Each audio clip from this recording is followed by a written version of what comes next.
और बड़ी खबर आती हुई आतंक के खिलाफ बारामूला के 10 इलाकों में सर्च ऑपरेशन चलाया गया। पिछले 10 सालों में यह सुरक्षा बलों का सबसे बड़ा सर्च ऑपरेशन। इस ऑपरेशन में 700 घरों की तलाशी ली गई और 44 लोगों को गिरफ्तार किया गया है। सर्च ऑपरेशन को सेना, बीएसएफ, सीआरपीएफ और पुलिस की ज्वाइंट टीम ने अंजाम दिया।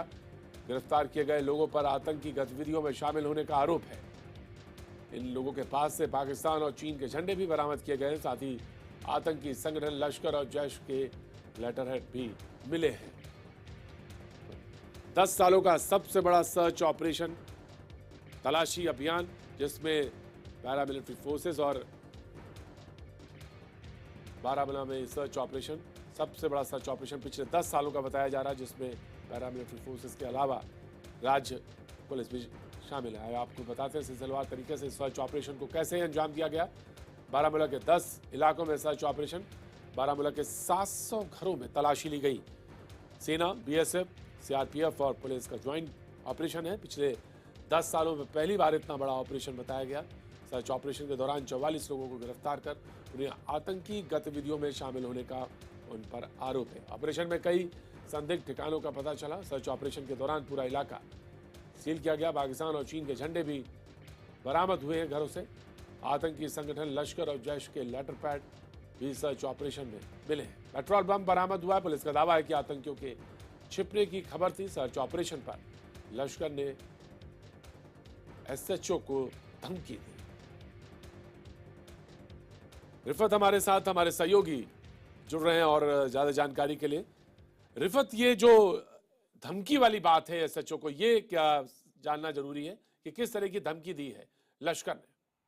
देखिए प्रतीक, जैसा आप बता रहे थे, वहाँ पे एक जॉइंट ऑपरेशन था, सर्च हुई, तकरीबन 700 घरों की सर्च हुई। उसके बाद ये कहा गया कि 44 लड़के जो है वो अरेस्ट किए गए हैं और उन पर इल्ज़ाम ये है कि वो मिलिटेंट एक्टिविटीज़ में इन्वॉल्व हैं। लेकिन उसके फ़ौरन बाद जब ये ऑपरेशन हुआ, उसके फ़ौरन बाद डॉक्टर अब्दुल्ला गजनवी, जो लश्कर तैयबा के स्पोक्स पर्सन है, उन्होंने एक स्टेटमेंट जारी किया और उन्होंने धमकी दी है एसएचओ बारामूला को, और उनसे कहा गया है कि वो इस तरह की हरकत ना करें। और साथ ही ये भी कहा गया है, उस प्रेस नोट में ये भी लिखा है कि उन्हें, यानी लश्कर तैयबा को, सारी मूवमेंट जो है वो मालूम है, इस एसएचओ की घर भी मालूम है और क्या करता है वो भी मालूम है। उनसे कहा गया कि अगर वो इस तरह फिर से कोई ऑपरेशन करते हैं तो फिर उसका अंजाम बहुत ही बुरा होगा। इस तरह की धमकी रिफत, ये जो सर्च ऑपरेशन चलाया गया, ये कहा जा रहा है कि पिछले 10 सालों का सबसे बड़ा सर्च ऑपरेशन है, जिसमें आर्मी और पैरामिलिट्री फोर्सेस के अलावा राज्य पुलिस भी शरीक है।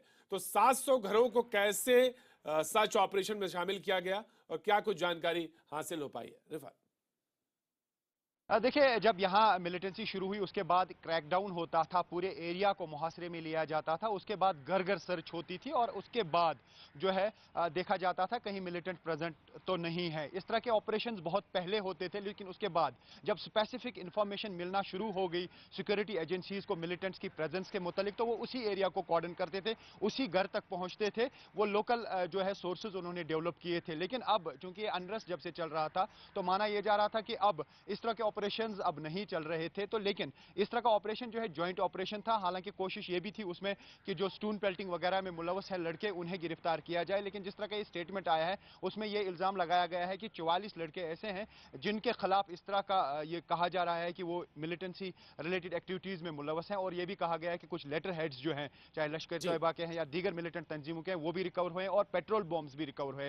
हालांकि ये पुलिस का दावा है या ये फौज का दावा है। और साथ ही जिस तरह का ये ऑपरेशन चला, पहले यही कहा गया था कि ये कुछ हुर्रियत लीडरों के खिलाफ कॉर्डन है और उसके साथ ही स्टोन पेल्टर्स के खिलाफ कार्रवाई होगी। लेकिन ये जो स्टेटमेंट आया है इसके बाद ये चीजें सामने आई हैं कि फौज का यही कहना है कि उसमें कुछ ऐसे भी लड़के पकड़े गए, 44 जिनका नंबर है, वो 44 ऐसे लड़के पकड़े गए हैं जो मिलिटेंट एक्टिविटीज में मुलव्वस बताए जा रहे हैं। तो उसके बाद ही ये वाला जो स्टेटमेंट आया अब्दुल्ला गजनवी का, जो लश्कर तैयबा के स्पोक्स पर्सन है, उन्होंने धमकी दी है कंसर्न एसएचओ को, जो बारामूला का एरिया है। तो उनसे कहा गया है कि इस तरह की एक्टिविटीज ना करें और उन्हें सख्त वार्निंग दी गई है और उनसे कहा गया है कि वो सब कुछ जानते हैं उस एसएचओ के बारे में, वो रहता कहां है, वो क्या करता है, उसकी मूवमेंट क्या रहती है। तो इस तरह की धमकी के बाद थ्रेट में जरूर आ गए हैं एसएचओ और उनसे ये कहा गया कि इस तरह की एक्टिविटीज ना थी। और उन्हें इल्जाम भी लगाया है नेशनल ये लश्कर तैयबा ने कि यहां कुछ लोगों को हैरेस किया। जी शुक्रिया रिफत, पूरी जानकारी दी। 10 सालों का सबसे बड़ा सर्च ऑपरेशन।